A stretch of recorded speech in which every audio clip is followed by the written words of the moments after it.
Okay, welcome to this talk about more awesome Java applications, 5 tips on creating those. And my name is Rustam. I live and work in Oslo, Norway. It's really, really fun to be back to GeeCON. Every time I get to do that, it's really, I'm really honored to be back. It's, you can probably see me smiling from ear to ear and all that.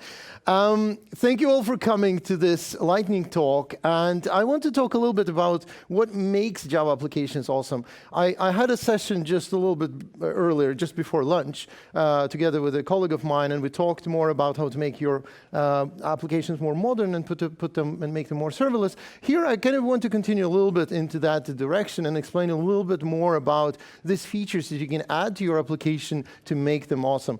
I am going to use a framework. I'm going to talk about a specific stuff that is built on Java, so built on Jakarta EE, microprofile, stuff like that. But this is not a sales pitch for any of those things. This is more a sales pitch for features that you need to add to your application. So you can find all those kind of features in many different applications you can or frameworks that do all this kind of stuff. But it's more a opinionated talk because I had to pick something about a specific technology, specific features that you should look for in the application when you create this stuff. All right, so there's more people coming in. That's really, really great. That's very nice. Okay, so quick show of hands. Do you want to see more concepts or more code? Concepts? Code? Hey, okay. So I think I kind of knew the answer, but okay. I'll do a little bit of concepts first, and then we'll do more code. So since we're developers and since we're talking about 5 things and we all start counting from 0, I mean, we do, right? I also do that. And by the way, if you think the drawings are a bit weird, blame the artist. It was like the artist, I'm not gonna name any names, had a really bad procrastination kind of thing coming in. Oh my God, there's a lot of people. Nice. Right. So yeah, blame the artist. The artist had a really bad procrastination thing happening and then ended up drawing all those. So yeah. Like I said, we're going to talk about, we're going to use as example stuff based on Jakarta EE. What Jakarta EE actually is, it's more like, because we did a talk just a little bit earlier, and I did show hands, how many of you have heard Jakarta EE? There was a lot of hands. And then I said Java EE, there were more hands. And there was this should have been the same set of people. And that's the whole point. It's, you need to,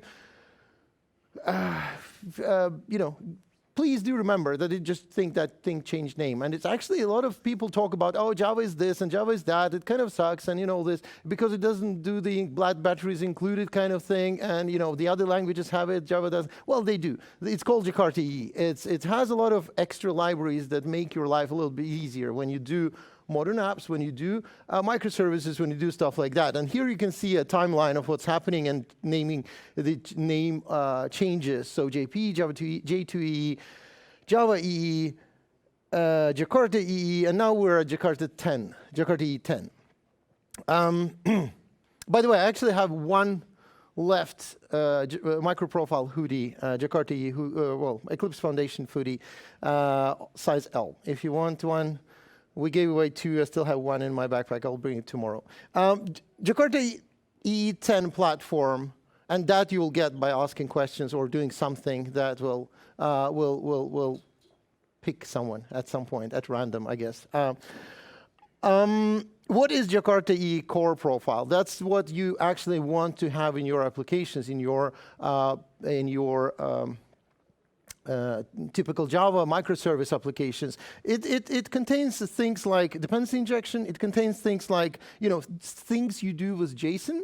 So JSONB and, the JAX-RS and all this kind of stuff. Annotations, interceptors, RESTful web services. Well, obviously, you need some kind of RESTful web services because we don't do SOAP anymore, I hope. But I mean, like I said, it's kind of opinionated thing, right? Actually, some people do that. I did a talk, and I was like, who does SOAP? And there were some hands, and they were kind of like, you know. But it's okay if you do that. That's totally fine. But then you need to import that extra as an extra package. That's the whole point. It is an opinionated thing. It says, we believe that you need this. If you need anything else, feel free to add that. On top of that, of Jakarta core profile, there is a few more extra libraries that are already kind of pre-picked for you, and that is a part of this thing called micro profile. So, you know, things like fault tolerance, metrics, and all these kind of things that comes on top of that. And I'm going to use all that as an example to show how to build a quick applications really fast and to make them to do all this stuff. You need this stuff when you run things on Kubernetes. You need this stuff when you want to do tracing, when you want to put your stuff onto Prometheus or do health checks and everything for Kubernetes automatically and check if your applications are actually doing well. So this is a wall of text. I'm not going to actually go through that, but the idea is that all that I'm going to show you, core profile, macro profile, all those things are basically specifications that's up to vendors to actually implement. So that's enough of intro. So back to those 5 things that I promised you. Fault tolerance. Fault tolerance is a really important thing that you should actually consider having in your application, because what happens when your application actually fails or something that you rely on fails? You are using some kind of weather service, you go to that weather service, that thing is down. What do? Do you like crawl and die in a corner of your server room? As an application, not as you yourself. I hope you don't. But like as an application, does it like crawl into the most remote part of the disk and just dies there? Does it like spew the horrible stack traces back to the user? Does it like stop responding? What happens? You really need to handle this kind of stuff. The modern applications should be able to do that. And you should be able to do it gracefully and actually tell still that you can that user knows it, but still has maybe degraded experience, but still has an experience. Why do you want to do that? Well, your application crashes if something fails. Well, you don't want to do that. You want to switch to a backup solution. Yes, you want to do that. If some backend endpoint fails, you may be having another backpoint that's not as backend service or endpoint. Backpoint when you put backend to, yeah, well, I'm sorry. When something fails, you might want to switch to something else, which is not maybe as good, but is stable.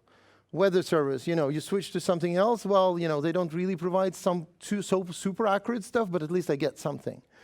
And also, fault tolerance, you need that so you do not keep on spamming or DDoSing your own applications. Look at postmortems of a lot of errors and like things happening on the internet and bringing down large applications in large companies. Usually what happens sometimes, well, quite often has happened, is that something fails, and that something is really central part, and all the other things start requesting it and requesting it and requesting it and requesting, and then things get DDoSed. You overload your network, overload your disks, overload everything, and just everything dies. You don't want to have that to happen either.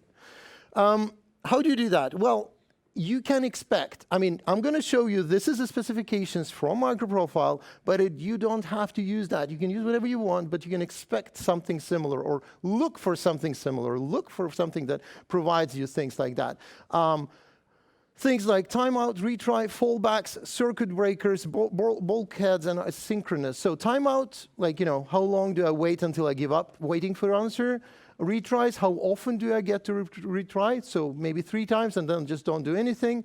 Fallback, where do I switch if something goes wrong?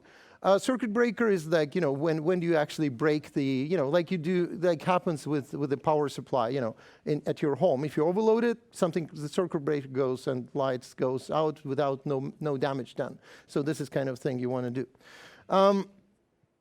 I'll show you a little bit of code like this, but I'm going to also show you code live as well. I have actually a light theme on my IDE, so it's not dark like this.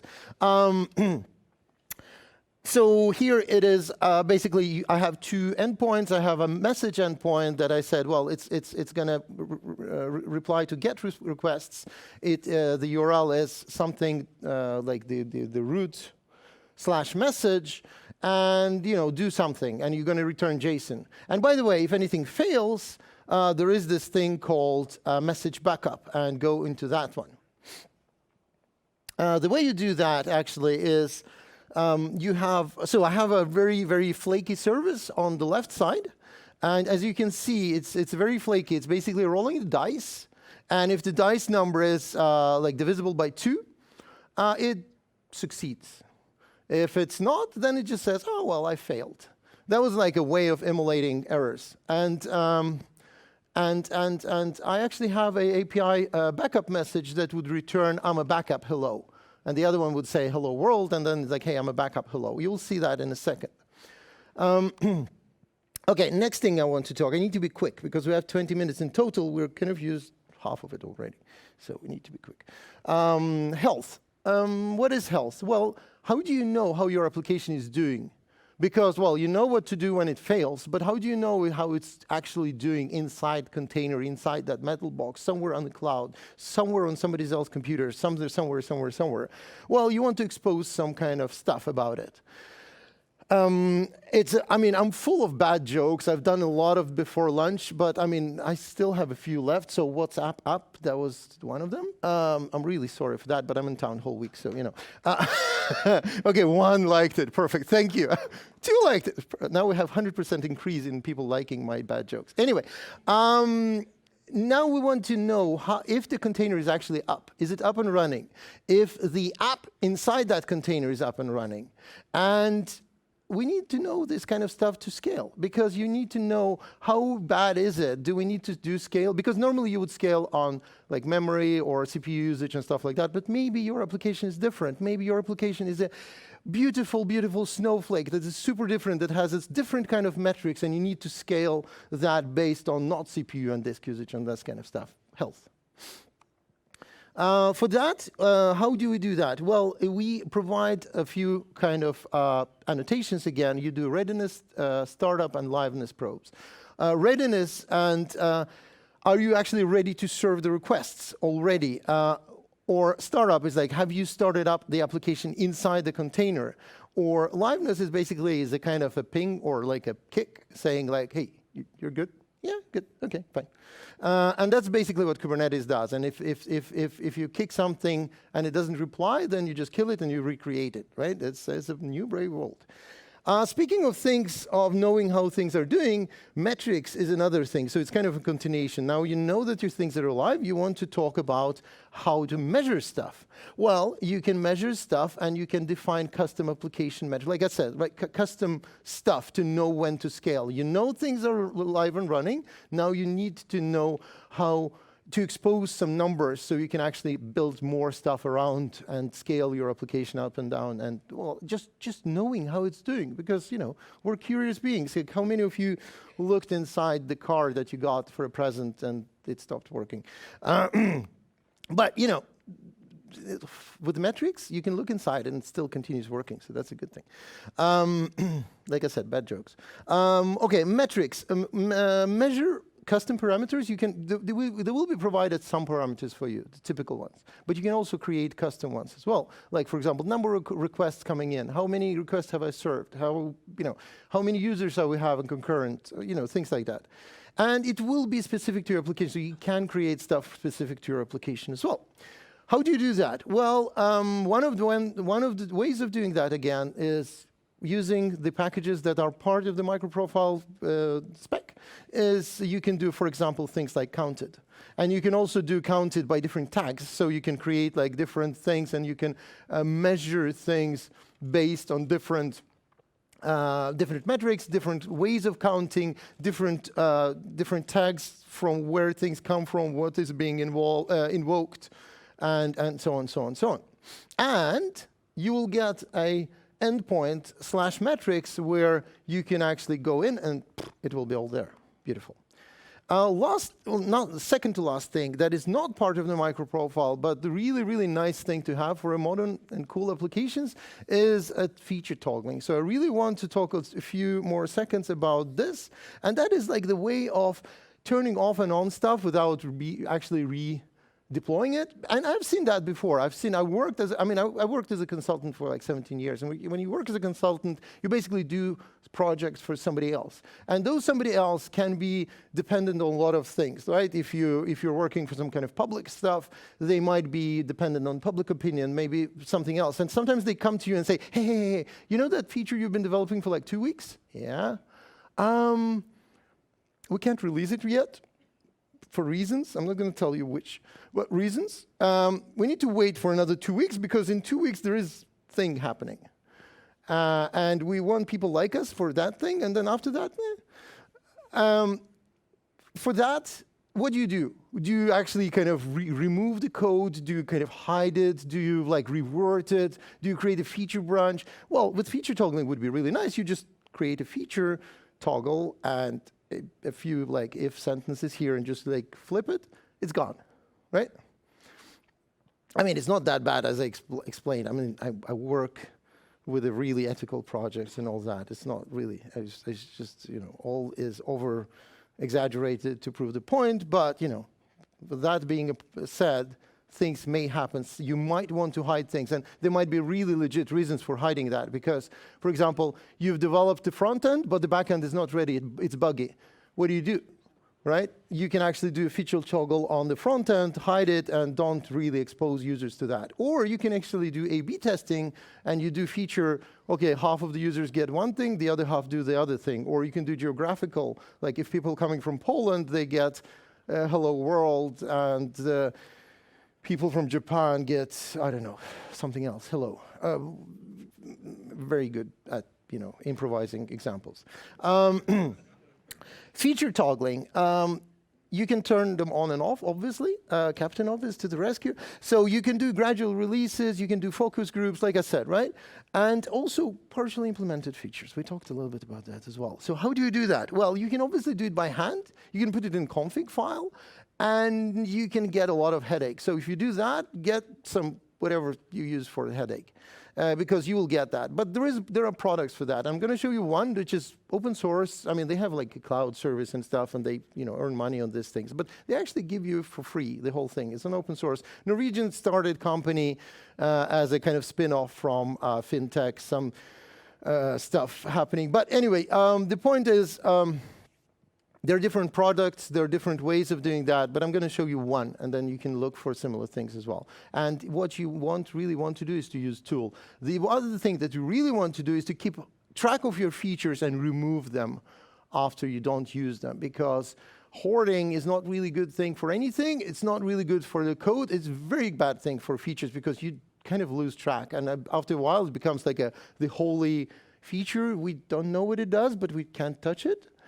Don't do that. You don't want to do that. So this is an example here. I have obviously a feature toggle saying if something is a bug or a feature, obviously. I mean, because we all do that, right? It's not a bug, it's a feature kind of thing. But I mean, yeah, that's all you need to do. You just do, I'm going to talk about this something called unleash. But then you do, if that feature called chaos is enabled, then it's actually a feature. If the chaos is not enabled, well, it's a bug. And the way you do that, you just basically flip that little thing you see at the bottom there. Is enabled in development or not, the little feature, toggle feature status thing, and boom.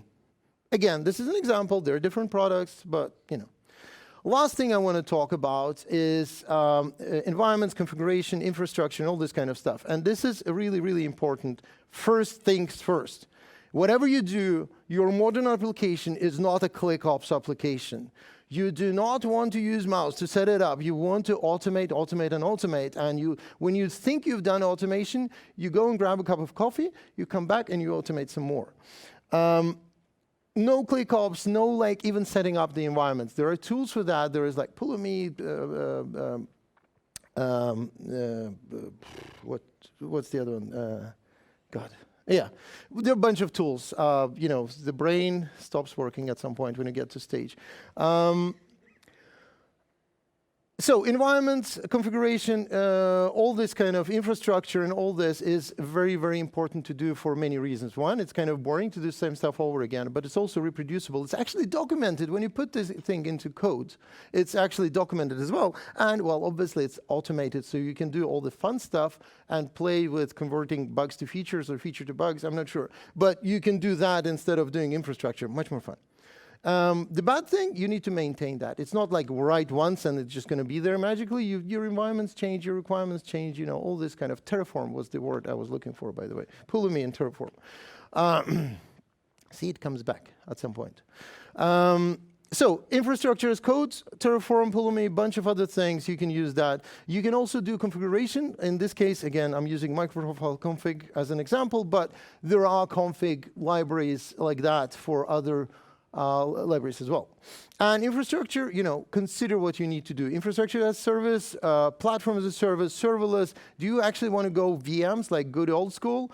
Maybe you don't want to do. Maybe you want to do Kubernetes. Maybe you really don't want to go Kubernetes because you have 3 users and 3 node monstrous machine serving that 3 users a year. Maybe not a good idea. Yeah, so demo time and no zero time. Okay, that's perfect. So very, very quick. Actually, we can do demo of. So the questions are going to be here. I'm just saying. So feature. So now it actually says it's a feature, right? And this is our feature toggling thing. And you can do remove this, and within 10 seconds, magically our feature. Oh wait, zooming in. And now it's a bug. We do. Zooming in is fun, isn't it? We have scroll bars all the ways. Yes. Updated toggles in your face. All right. It's a feature now already. So you can do things like that, but you can also introduce, for example, delays, and you can do a lot of fun things to do. If I want to show you failover, so this is a hi service that does message and backup message. So we do hi here. So it actually says, hi, hello there. If we go back to our feature toggling thing, and we need to know which one it is. So this is, oh boy. This is fun. Okay, go here. Real quick, feature defaults. So chaos on. So now by the roll of dice, that thing is just gonna back up hello, and then it failed again. And so you see, as a user, you don't really see the difference. If it wouldn't be the text, you actually wouldn't know. The other last thing I want to show you is health. I know H is kind of silent, but it's not that silent.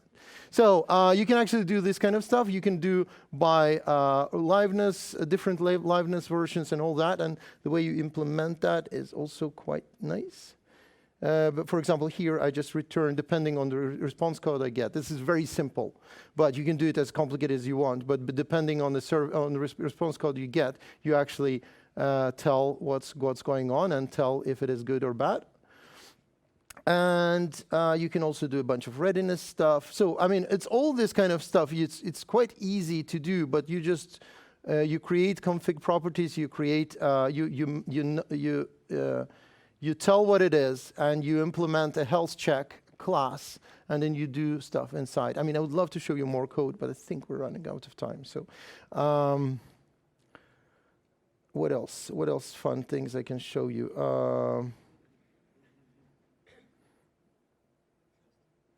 Sometimes the first service fails. So I'm good at bad jokes, not only on presentations but also in my code. So you'll find some fun stuff in there. The way it works, actually, the whole thing is it's basically a bunch of containers here.